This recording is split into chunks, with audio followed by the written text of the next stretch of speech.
coming out in our last series. I'd imagine we're probably not going to see that same level of shenanigan. Don't want to see that one again. Hopefully not, unless there's a place for it. And there is maybe a time and place, but maybe not for that one. I can't remember which fighter who said that. There's a time and place for every technique. I feel like it was George St. Pierre. Anyway, Syndra going to be taken away.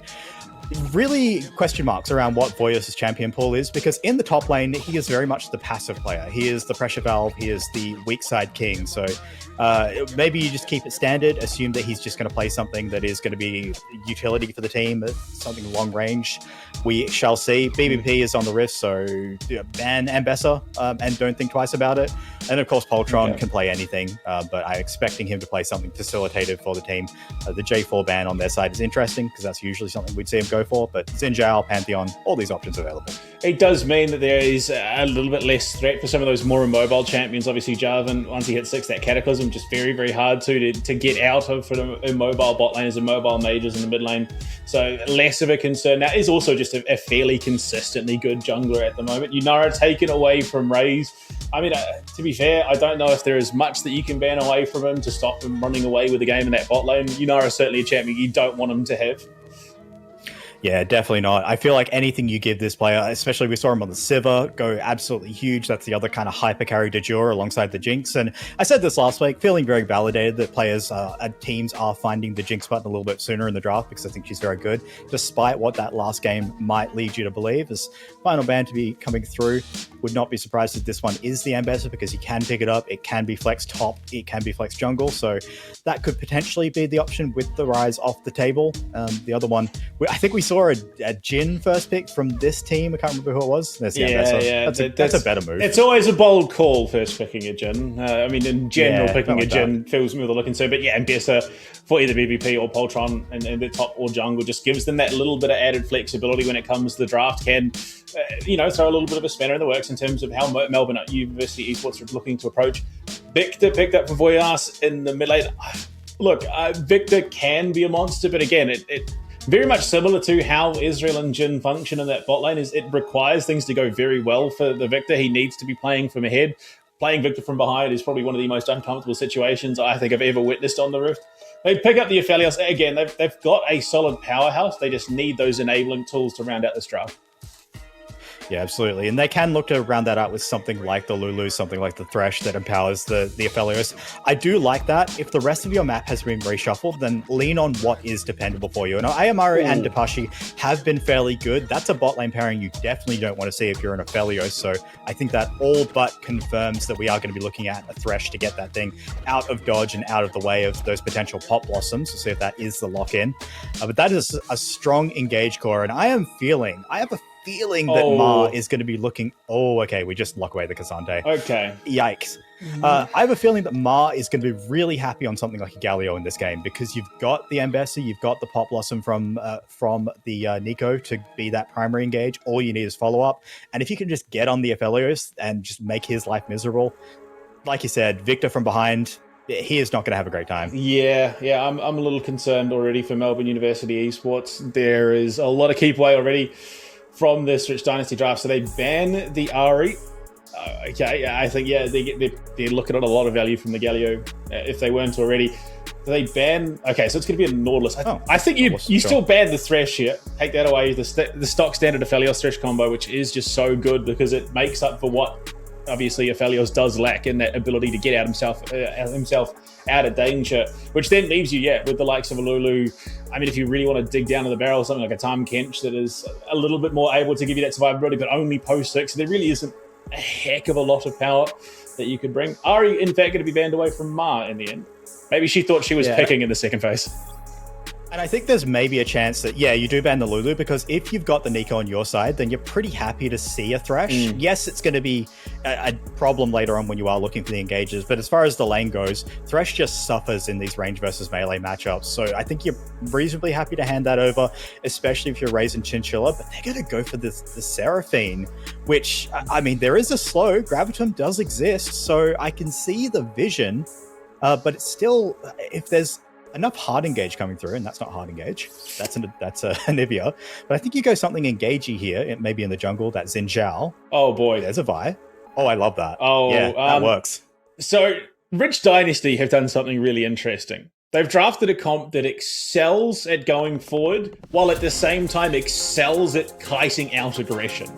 And they've brought the Nocturne, which synergistically pairs with nothing that Melbourne University Esports have drafted. It is just a way to get onto the backline, and unfortunately the truth of the matter is, unless this Kiki's Nocturne goes absolutely ballistic, finds himself up 8-0, he's not doing a heck of a lot off the back of the paranoia, unfortunately. So, yeah, look, my money on Rich Dynasty for the way that they've drafted this spectacular comp, and unfortunately for Nephelios, Seraphine, Victor, this is a game where you are, chances are going to get ground into the dirt.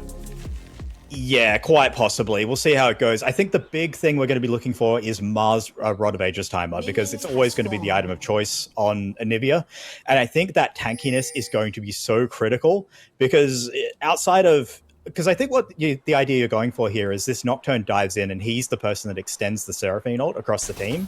And then you try and find that clean engage and kind of shut down the fight. But of course, the other side, you've got a Nico, you've got a Caitlyn who's going to be protected by the Vi going forward. So I think your only real target that is immobile is going to be that Anivia. And if she gets her Rod of Ages online at a decent time and she's tanky enough to survive that dive, like you said, this is a game where you just have no options. And even if you do get that dive off, suddenly Vi and Bessa just turn on you. Like, even if you do get the perfect paranoia, there's no real guarantee that is going to net you much more than your own death. It is a very, very rough situation to find yourself in. Between that public execution, between the so it was a combo that Vestian and I coined. I'm not going to give Vestian credit because he absolutely hates it. Cease and desist into public execution, because it's due process. Everyone knows that those served with a cease and desist should be public executed. So due process on the rib. And unfortunately, there is a lot of copyright infringements for Melbourne University Esports, especially in the bottom mid lane.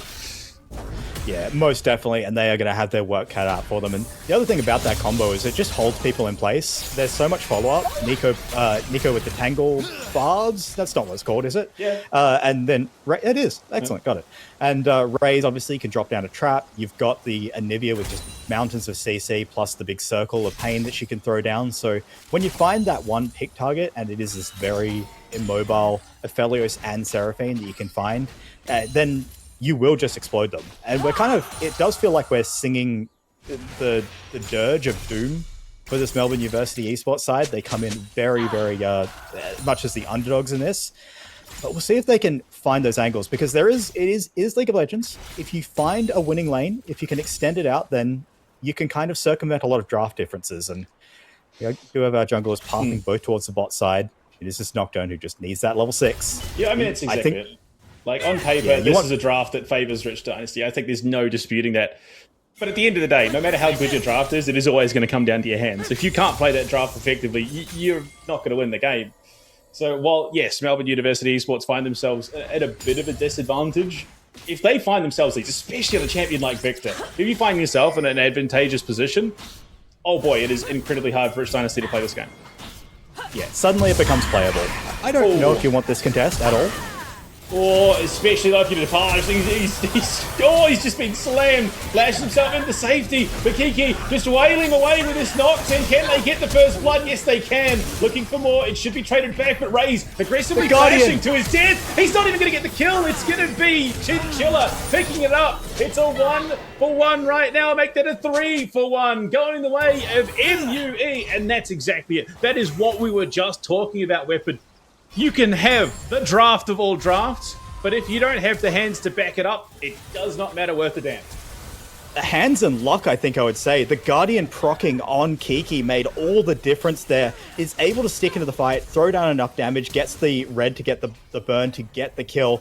Ayamaru is able to enter the fight late, and then with the Gravitum just slows down targets and gets enough burst with the abilities popping off to get the damage done. Dapashi lives on a sliver of health, and it's as you say, if you get a couple of lucky plays like that, and I'm not going to ascribe that to anything other than luck, that was a scramble, then suddenly you've got an Aphelios that is actually going to be competitive in this game. Suddenly your Nocturne is just that little bit closer to level 6, and the reality starts to creep in that maybe this is playable. Absolutely. I mean, at least Melbourne are looking at one win tonight. You got to be hopeful you can. Right now, 2 kills on the Seraphine, not the end of the world, means you can ramp things up as that Enchantress. They do get the Tangle Vibes out of the Pash, who has been under a lot of pressure, but Chinchilla, they do return quite nicely. The damage trade does lean the way of Rich Dynasty purely because Raze wasn't really effective. Yeah, definitely. And Chinchilla getting that kill is going to be pumping out just a little bit more damage than the Seraphine on the other side, who does benefit from getting the Ruby Crystal, just a little bit of extra heals, but on her kit when she does get the levels in them. But yeah, the kill's not going over to Ayamaru. Didn't notice that. That's definitely going to be a bit of a bummer for the side of Melbourne University. So not exactly what they wanted from that skirmish. But they are still keeping their head above water in this game. Voyous. Chaos Storm drop now onto Ma. That egg might just be popped here, holding the flash. I think that's a smart call, honestly, this Olivia. Isn't even going to lose the passive there, so Ma playing that very, very well, holding a cool. Voyous drops a lot to try and make that kill happen, only to find himself unrewarded. That early level 6, and right now, speaking of early level 6, Poltron has been power farming away. Difference in experience is not the greatest, and with that play in mid, Voyas might have enabled Kiki to actually contest this dragon. Yeah, that was actually gorgeous by Voyas, dumping the ultimate to make sure he had prio and push, and just keeping the Anivia pinned under his tower, so that they could get this dragon. This is likely going to tick Kiki over to level 6, I believe. If not, he will on the next camp that he takes. So really good stuff there. The level 5 dragon doesn't give him much experience anymore, but we'll have it on the next clear. So you're feeling the hopium for Melbourne University that they can kind of salvage this on a bit. Nice by Ayamaru. Oh, they get the push, they get the reset. We're chilling. Throws out the net just to get himself away from danger. Gold lead slowly establishing themselves for Melbourne University. 400 on both the jungle and support. Results in a lead of about 1,000. And this is what they need. They need to keep that pressure up. This Victor in the mid lane needs to keep going from strength to strength. Find themselves in that lead and Raze is going to be caught by the Ruda here, and Ayamaru just starts wailing away with his Zebram. Raze might fall, the heal goes out, and it will be finally a kill rewarded to the bot laner of Melbourne University Esports, looking for one to chill to the Tangle Barbs land. Barrier forced to be used there as he does try and heal himself up with that Zebram. They just want to get the wave under tower, but it's a really good kill by Ayamaru and Dapashi. That point of strength on the map, all of the fights have happened around them. Wait a second, Ayamaru. Oh no, the Moonlight Vigil collected by the clone. That could have been a big twofer going the way of Melbourne University Esports. It would have made all the difference in this game. Ayamaru is already their 1 point of strength on the map. With this Aphelios, he's going to be contributing so much of that damage in the later stage of the game, but you definitely would have wanted to get that kill, but they get themselves a plate, they get themselves a clean reset. Couple of kills. Raze has been suffering in this lane just that little bit. Definitely not what you expected from this star player. So again, it's feeling hopeful for Melbourne University despite everything. Kiki has been relatively proactive on this knockdown, getting into the right places. We've got Hal up in the top lane. He's being a tank. He's being really the slotted into that Voyous top lane. laner. I'm just going to take this punishment until my team needs me. He's like Batman, but less proactive. And Voyous, actually, he gets to play mid. He gets to play a role that does stuff. He's probably feeling great. He is doing stuff. This is normally the Voyous role. He's found himself another play at that mid lane. He's got himself about a 10 CS lead, and it's given him that prio to be able to roam around. Ooh, Laser does go out to try and stop Poltron. Does force him to reconsider there, given the distance that had been created. And I mean, you look at it, you take state of the map right now, Weapon, and this team that, again, on paper, you have said no right to win this game, are fighting tooth and nail to make that upset happen. Boom. Headshot. Yeah, definitely. And I'm actually starting to question, is Voyous just maybe a mid laner and he only plays top because he's not as good at mid as Ming-Ji? Because Ming-Ji's a beast, but Voyous is doing really well for himself. Maybe he's just non-confrontational. Instead, he's been told to go top. He said, okay, Yeah. sorry guys. Yeah, I'll just do it. Yeah, I'll play the role. It's all good. I mean, at Take this the stage, dog for a walk. Yeah, someone's got to bite the bullet. I'll go be the tank. I'll do what the team needs. But now that leash is off, he's really, like you said, barking this dog off. And Voyous, he's just missed. Does get the cease and desist out. Cowstorm dropped in response. Paranoia. Is it there? No, it's hitting top lane. They try to turn it around, but the public execution does connect. Doesn't get the distance that BBP needs. And unfortunately, Kiki in the wrong place at the wrong time. Potentially, if they were looking at mid, that might have been a turnaround. But down to the bot lane, Encore comes out, cleans, force. In comes the Pop Blossom, looking for a turn back into the pass, but the damage is not there for Raze at this stage in the game. The armor is enough of a threat to force this bot lane duo for Rich Dynasty back off. Yeah, and they're just making them back off, make sure that they're staying honest under the tower. Really good stuff by Melbourne University thus far. It is that kill in the mid lane, which is going to be very relevant for Poltron because he will be able to convert the grubs, but Megabubs lands. But it's been a really good job by Melbourne University to just keep them honest in lane so far. Just make sure that anytime there's a play, no way! What a flamethrower from the armor! He's found one, looking for more, but doesn't have the range to threaten. And unfortunately, Raze, he's looking for a snack, and all he's eating is ghost chips. Ayamura just goes crazy on him. This is one of the best AD carries in the region. And he's just taking him to task, Tapashi as well. Alongside him, this bot lane duo is absolutely legit. Remember, this is the duo alongside the core of this lineup that won the OLI tournament against some really stacked rosters. But nothing as stacked as what we've seen in this tournament, and they are looking great. This is awesome. I really hope we get to see more of this team. It's so unfortunate that this is do or die for them, and hopefully they can pull off this upset and make this group really, really sketchy for the rest of the teams. One of those things that just makes you want to see more of the region. Of course, BBP up in the top lane. I think, yeah, Kiki probably going to be kicking himself a little bit that the Paranoia was committed top lane. If it had been available for that fight mid, had been available for the fight bot, they get that guaranteed 2-0 the bot lane. They at least trade one back in the mid lane. Potentially look to make plays elsewhere. Unfortunately, Cassante not having the highest of kill threats, even at the best of times, especially not onto an Ambassador. So maybe a potential rethink, but that experimental Hex plate now up and available, so that Paranoia is going to be cycling a lot faster. Yeah, and it just makes that dive threat on the bot lane. Ayamaru. Oh, that's a massive pop blossom. But in comes Kiki, turning things around, and unfortunately the deck not done shuffling. Poltron there, so is Ma. They're looking for an angle to potentially turn this one around. But in comes Boyas, he's caught by the wall. And unfortunately, there's just too much damage put out. Tangle Bub's great. Cease and desist in the backline. Ayamaru forced to walk himself out, has the heal, but the TP's coming through. It's a big danger point right now. Unfortunately, Melbourne University in the choke point, just eating all of it. Public execution. Back onto this Cassante, who's slammed into the wall, and an absolute routing by the Rich Dynasty. Oh, you just got to have your head in your hands if you're a Melbourne University esports fan, if you're a part of the club.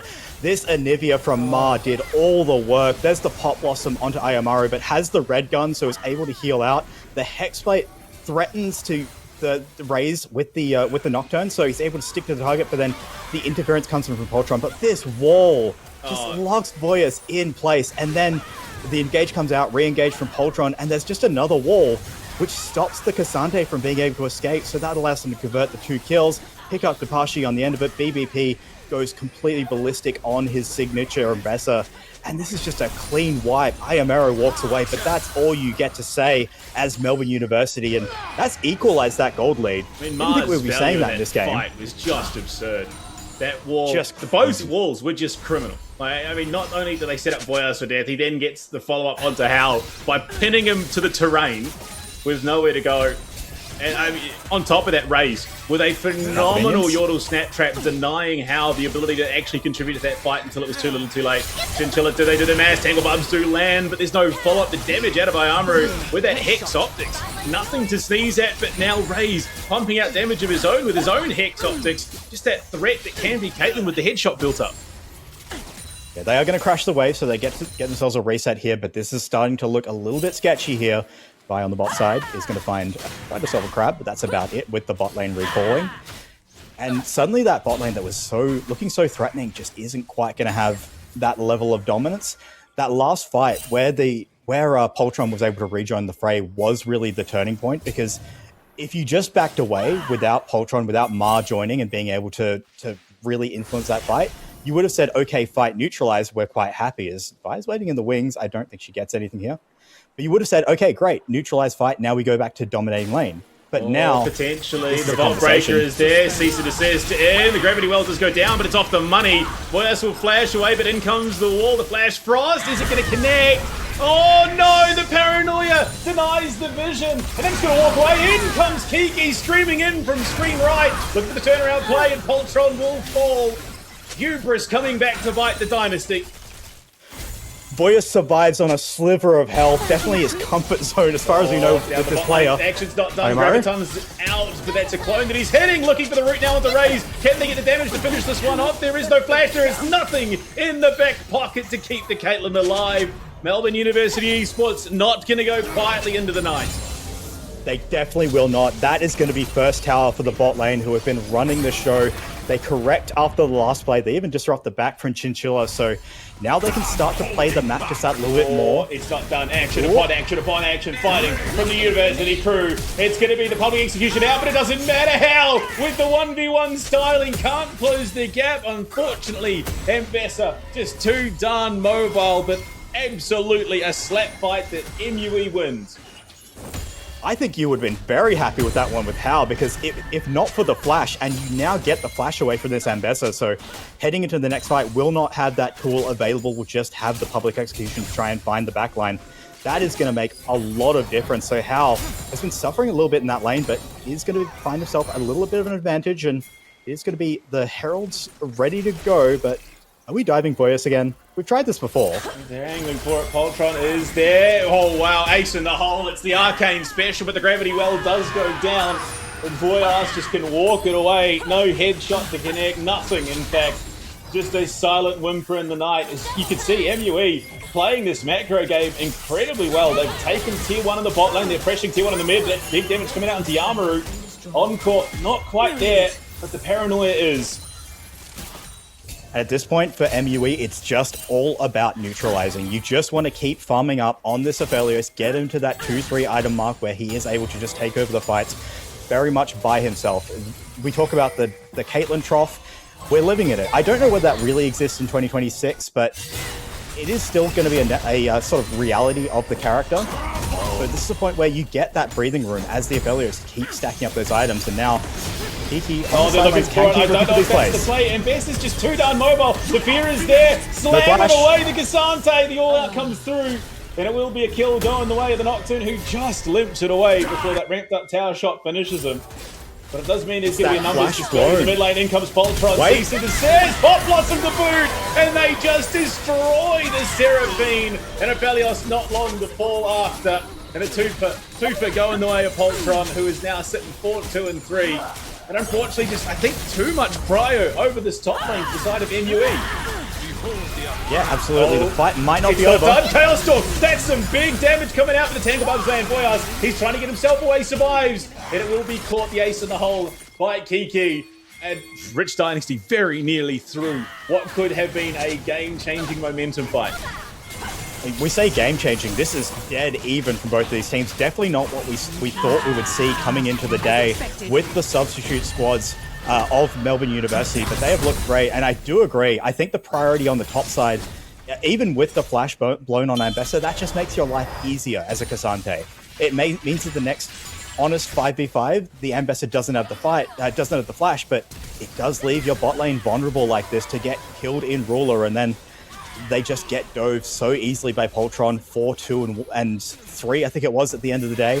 Absolutely massive, just racking up the kills. Tanglebugs does connect on the ankle of Aphelios here, but nothing really there to follow. I say that now, Poltron's here. You're looking for the scrap in the top side. It's Mar in a bit of trouble here, facing down the Cassante with that assistance. Paranoia goes out. There's no real targets. Diving deep onto the back line, but where's the support? Do they get the kill? No! Nothing found. It's Poltron to clean up his counterpart. Pash in a bit of trouble. It will be Hal soon to follow. Jungler takes out jungler. Top laner takes out top lane. It was an ambitious paranoia, to say the very least. Oh, yeah, no. It really was. I'm starting to question whether... No, wait. What a route out from Depass to try and keep them clear here.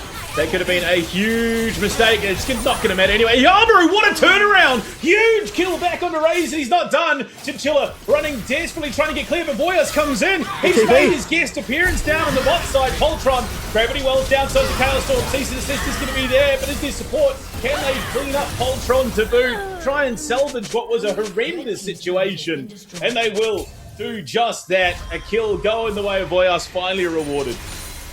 God, this is so scrappy for really both sides, but Ayamaru's massive in this game. You can see 1.7k gold lead has picked up that Infinity Edge, so when he does decide to turn on someone, they will absolutely die. Richest member in the game by a 1k margin, only matched by Poltron. I think if you want anyone to match a Aphelios, it's going to be him. What a flash! Voyas, he wants it. He wants the smoke. Mar does have the passive, and there is limited mana. And BBP's here, coming in from the backside with that public execution. The trap laid. Mar plays her passive spectacularly. And Boyas that's caught out by his own karma. That's so rough. Now, sorry, I have to clarify. You've been saying Ma She? Yes. Have I got that wrong? Yes. Yeah, okay, great. Good to know. Ma She. Awesome. She, her pronouns. Awesome. She really slash demon, because she is a bit of a she demon on the red. Yeah, definitely. And really hope we see a lot more of this player because they are looking great on this squad. Definitely will be progressing into the playoffs. That's something we've been seeing a lot of throughout the competitive scene in OC, and has put on some really good performances on the Anivia, I think. Has been dominating this game. Yeah, I don't know if that's the He does have the Kiki ultimate. wants, unfortunately. And yes, Casante's a bit of a beast, but I mean, you throw back Uzui way now, but they catch Ayamaru, or you think they've caught Ayamaru, and then he essentially just two shots raise with a quick 1-2 punch combo, having that Infinity Edge in the back pocket. So yeah, look, I think now maybe a little bit shy after being bitten. Oh, they found Kiki. This is not a great spot. Drops the paranoia just to give himself that ability to get clear. Wait, he's going. Oh, he's turning it around. They're actually finding an angle on the BBP. He does have the flash, but there's nowhere to go except the wall. Oh, that's a grim sign for the BBP, the big banana himself. They're looking to turn around. They do get the kill onto Aphelios. That is Ayamaru down in the patch, not soon to follow. Oh, it looked good, and then it looked really bad. Yeah, it was really close. BBP has actually looked a little bit rough on the Zambessa, but now that's going to convert into this Baron. That's going to be a lot of control afforded to the side of Rich Dynasty. Getting up there that apparently Mara is not a girl, but we'll find out later. Maybe we'll just go with they. I was told that she was. Okay. Maybe you're being messed with. Maybe I am. Voya scares them off. That's gonna spell the end of that play. So it's still dead even. Melbourne University, we were expecting a drubbing, and they are really standing up to the likes of Rich Dynasty and showing that they can bleed. Exactly. I mean, not conceding, not folding. As you could imagine a team like this, a collegiate team coming in against some heavy competition, that first line of resistance, there would be that urge to just sort of roll over and take it, but no. They are stepping to that line toe-to-toe in the gold league. 300 only in favour of Rich Dynasty right now. And Ayamaru, I mean, that guy is an absolute beast. Does have that water reminder. Oh dear, the Vault Breaker on. He does catch the pass, but they're trying to get themselves away. Ceasing to assist out, but look at the damage. Paranoia comes in. That is a very dead Seraphine, but it might be a dead Vi to boot. Moonlight Vigil comes out, and it will be. The Infernum goes off. Pop Blossom, great flash. Proto Belt in from Chinchilla, but it may not matter. It's going to be that 2 for 2 right now. Voyas in the thick of things. Has support coming in for the Casante. Down goes the Chaos Storm BBP. Hunting this Victor desperately. Gets on the right side of the wall, and that ace in the hole just to hound Ayamaru away. And unfortunately, it is an absolute rout of the Melbourne University Esports crew. That is going to be it. That feels like it's going to be a bit of a death knell for the game, because the individual moments from this team look so good. The substitute members are having their individual moments, but it's the coordination. It's Ayamaru kiting back, Voyas wanting to go forward, and it just all looks so rough. And this massive engage by Chinchilla finds the backline, or finds Ayamaru with the Pop Blossom, and flash forward by Kiki gets the kill, but then there's no spell shield. Ayamaru has to flash out, does convert that one kill in return, but then Voyas didn't get the memo and just keeps pushing forward. They think they had the support from the Casante, but it's just not enough. There's not enough heal in the world for an Ambessa who can just jump onto you and just kill you. And it's also the wall, so even regardless if Voyas had survived to that point, Ma just made sure that there was nowhere for this Victor to go, and Poltron, hungry looking for it, and this poor Seraphine again is just going to find herself 6 feet under. And that lead that was so darn close is now just blowing out to 2K. They're looking for this Baron for themselves, that gold draft swing. You can see it. It has been hotly contested, but unfortunately it may not be contested for much longer. Yeah, it's really good by Poltron. Just playing ahead of the tempo. They wanted to establish push. They wanted to have prio so they could move in and contest, but he just catches them before they can even set up that push. So now they're going to be relegated to trying to get the mid and bot tower and just conceding this Baron on the side of Melbourne University Esports. And that's about all they get. So very much in survivor mode. Still just that 2K gold lead, which is, again, it's not insurmountable. But they really need to try to find some structure in these fights. They still have a 1K gold lead on this Aphelios, so the damage is going to be there, but they haven't really been able to find the structure in the fights, with Kiki diving into the backline and the Casante just not really being there to contribute. Yeah, unfortunately, Hao is just coming to the party too little too late, unfortunately. So maybe if they can find an angle where every single member of the roster is there, because Ayamaru is absolutely doing the damage that they need to get these fights over the line. If they can just enable them to play these fights, they've got this in the bag. A good Chaos Storm, in comes Hal. If they get it encore to boot, Raze dies, Ma dies, Voltron survives a little bit longer, but then ultimately dies. There is no doubt in my mind that Ayamaru has the output in terms of damage to carry fights over the line. Yeah, 100%. It feels like if he's not 100 to 0'd in the first few seconds of the fight, if there is some protection, then yeah, he can win it. And he's even gone for the Mortal Reminder. So if he's got the red gun and isn't just 0'd out at the start of the fight, then he's able to sort of drain tank his way through a lot of the damage that comes his way. But I mean, that's barely even a conversation at this point, because you're just going to lose so much real estate just with the Baron, just with the Caitlyn, and Chinchilla on the flanks, always so threatening with the Top Blossom Proto Belt combo. Means it's just so hard to step up to even look to clear. And the wave clear is, like, a victor at this point against Baron just feels so rough. Absolutely. You're not having that same satisfactory clear that you would if the Baron minions were just normal rather than empowered. Oh, the wall goes down again. Look at the damage out on a Kiki, nearly 40% of his total HP. All the while BBP just ushering in that wave to the mid lane. As they threaten multiple angles onto these inhibitors. But so far, MUE have been able to hold. It's just a matter of time. The gravity well goes out. There's nothing to be found off the back of it. Yeah, it's going to be that Anivia with the egg form ready to go, so you can't really pull that trigger. You're going to be fighting into a minion wave as well, so very much relegated on the back foot here as Melbourne University. Iki looks like he wants to try and find an engage, but I just don't think there's any targets here. Oh, that's some decent damage out. Unfortunately, Voya's forced to go gold, hit by the Flash Frost. And the ace in the hole to boot. So that is a very, very significant source of power. And the recall going off from Ma means that they can then turn around, teleport back into lane. And it's a 5v4. They need to make sure that Ayamaru can play this fight. Paranoia does go out, but all it's going to do is try and dissuade. They send it on in, looking for the damage on the Raze, but the pop does it again! And Chilla off the money with the public execution to boot. Ayamaru gets one, but there's nothing more to be done. And Aphelios is not an island alone unto itself. And it will fall under the weight of the Rich Dynasty. A wipe of the team, only losing your support. And Rich Dynasty will lead the pool, absolutely rousing the collegiate crew. It doesn't matter what you do to the bot lane. It doesn't matter how far you put behind Raze and Chinchilla. They will contribute, but most importantly, this is a team of 5 superstars. This is a team of known quantities. They are just routing Melbourne University, as you say. They look to put the finishing touches on this game, and it was much closer than I was expecting. And I'm going to be honest, I wish we had a feed on my camera this whole time, because my reactions, my hand was on my head this whole time. I was rooting for this team. I wanted to see this group get messy, but unfortunately, Rich Dynasty, my tournament favorites going in, and they show exactly why.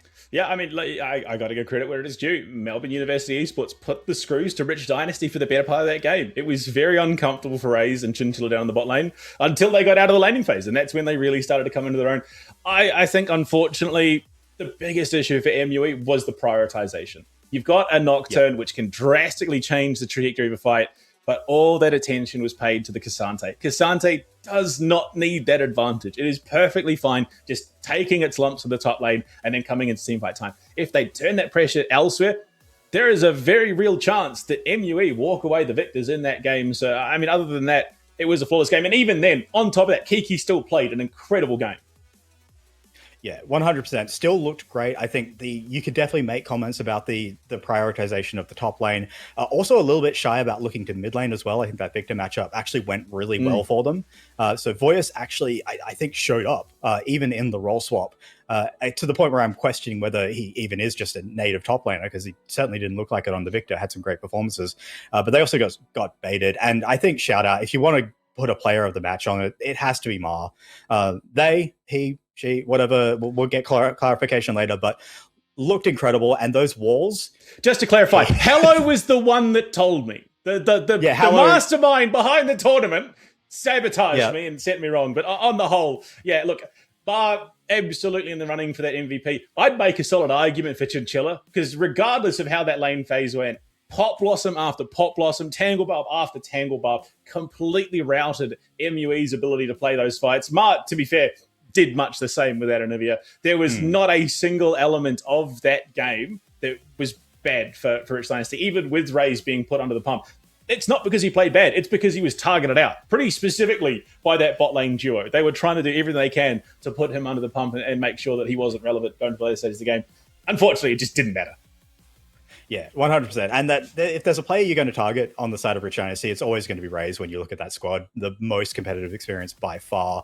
But I think you also have to talk about what Poltron brings to this team. We talked about a lot in week one, myself and Hallow, about how he's one of the best minds in League of Legends and just little plays that he makes. Like, you can see him leading the charge into the jungle on the top side, trying to pick the Aphelios before they can establish the push, before they can get set up to try and contest that Baron.